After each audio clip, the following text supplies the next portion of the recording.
hunger and inspiration for this community and others.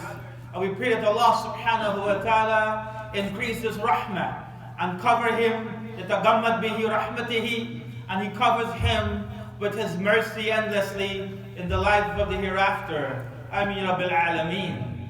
And we thank Allah subhanahu wa ta'ala for this beautiful country of Canada that allows us our diversity and allows us to practice our religious freedom and to have religious expressions freely. Alhamdulillahi Rabbil Alameen. It's indeed the end of the year when everyone is making resolutions what they're going to be doing next year. But you and me know, by the first or second week, people give up the gym membership. They give up all their resolutions. They go back to eating the way they were eating. And you and me know how much this year I said to myself, I'm going to the gym. I'm still waiting for the GPS to take me there. So that's the story of our life. But brothers and sisters, there's something more that Allah has given us as Muslims, that when we make resolutions, and when we make niyyah and intentions, and when we make qasd and maqasid in our lives and adopt certain goals, as you know, right now, on hashtag 2018 goals are trending. So you can well imagine, when we make goals in our life as Muslims, there's something more that happens for us.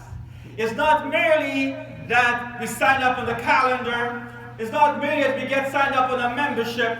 It's not merely that we show ourselves so good to our friends that I'm going to get that Xbox, I'm going to get that game, I'm going to get that Game Boy from my dad for birthday. I'm going to show it to you. I'm going to show you when I come back to school, right? When school opens next week, I'm going to show you I got it. It's not about showing. إنما الأعمال بالنيات. إنما الأعمال بالنيات. So how about if our intentions include good things for the year to come? I didn't give that zakat that our brother asked me for. I didn't help that sister. I didn't talk to my mother. I didn't visit that sick. I didn't open my doors to the neighbors. I didn't do what the imam said. I didn't do what the deen has said, or I forget about it. That ambition to go back to school. That ambition to get a new job. That ambition to fulfill the family goals of moving to a better place of living, whatever it is. Or to plant the garden when summer comes, to make the wife happy. Whatever it is. إنما الأعمال بالنيات وإنما لكل ما نوى فمن كان هجرته إلى الله ورسوله فكان هجرته إلى الله ورسوله ومن كانت هجرته إلى دنيا يصيبها أو امرأة ينكحها فكانت هجرته إلى ما هاجر إليه أو كما قال عليه الصلاة والتسليم. 1400 years ago, the Prophet of Islam, he didn't have to wait for the hashtag 2018 goals to trend to remind us that we got goals to. But when we accompany our goals with ikhlas and sincerity for the sake of Allah, then we get rewarded by Allah. So he reminded the man that left Mecca to go to Medina to get married, great. Or to earn some money, great. Or to have a new city, a new life, great. But he reminded him, your hijrah and migration to Canada wasn't for the sake of the deen. So you get what you got, but it wasn't the sake for the deen. But unlike the other Sahaba, Abu Bakr as-Siddiq, unlike the other Sahaba, Abu Hurairah, and the many others that left Mecca to come to Medina for the sake of the Rasul, for the sake of Iman, for the sake of protection of their family, so they can be in an Islamic environment, like how the brothers and sisters went to RIS last weekend in a beautiful environment, hearing inspiring speeches. That intention gives us reward. What does Allah say? So you come next month and you can upkeep that intention. What do you get? One ajr, one reward still. And when you act upon it, what do you get? 10 rewards and more. And if you fail to act upon it, then Allah doesn't put a sin against you, because Allah is the Ghafur Rahim and the merciful. Yesterday, as you know, I work as a chaplain in the prison. And a year ago, I came and gave Khutba here, and I brought a young man who was inside the prison and accepted Islam. And that was his first time he entered this masjid, and very masjid as a matter of fact. And you always wonder what would be the reception when I come to the masjid. That's what guys tell me who have tattoos. That's what sisters and brothers tell me who don't look in a certain way and dress in a certain way. How would I be received? But he was received well in this masjid. I met him in Edmonton this year.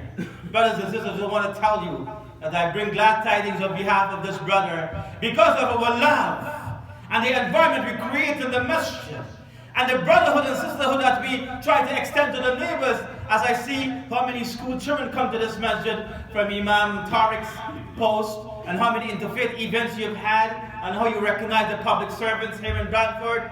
Beautiful. Things like that affect people who accept Shahada. So this year I met the brother in Edmonton, and he comes and said, "You remember me? I'm the guy that you were the imam for in the prison. I'm now a fitness trainer at Good Life, and this is who I am. I went back to school and I got my life together, and I'm practicing Islam." What does that tell us? That no matter what the people say, no matter what Fox News or CNN or any other news whatsoever, fake news or good news say, we know that this deen did not spread by force. It spread by the force of love.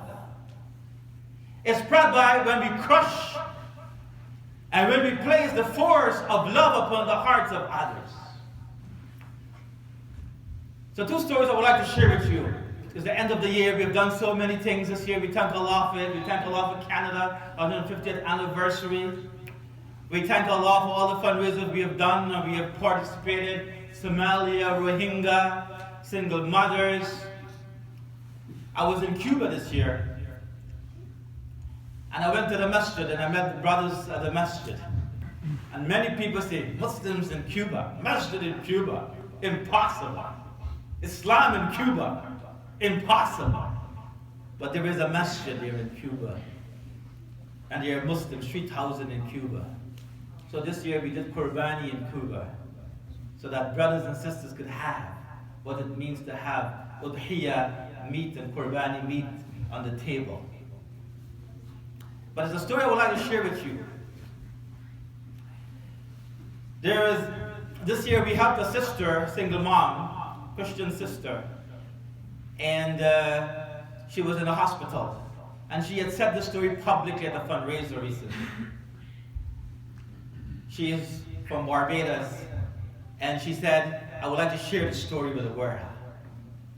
That her husband abandoned her a month before she gave birth to her child in the hospital. And she had nothing.